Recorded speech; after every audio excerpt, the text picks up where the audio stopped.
Okay, let's upgrade the ODBC drivers. In SCCM, usually whenever we are upgrading the site, the prerequisites are failing and we are receiving errors that the ODBC drivers are not up to date, and we have to get it upgraded to at least 18.0. So in such scenarios, what we can do is we can simply go to Microsoft official website. I'll paste this link to download the ODBC drivers, and we can download the latest version as per our requirements from the official Microsoft website.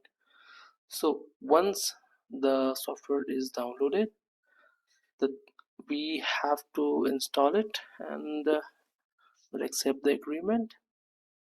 And this is where we need to make sure we have to select the ODBC drivers for SQL Server ADK, hit next, click on install, select yes, and the installation should be done. Now we will simply go into our control panel and we'll see whether it is updated over there. So we can see it is 18.6, which is above 18.0 version.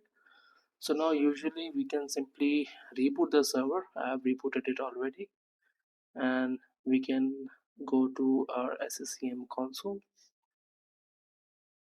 Let me open it.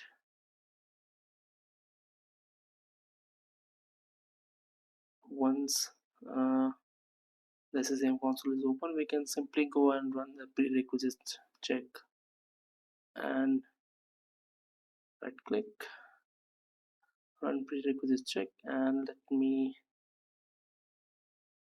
check.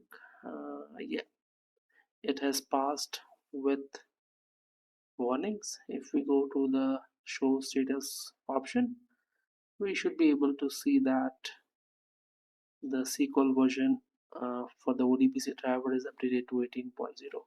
So now it is not a fatal error anymore.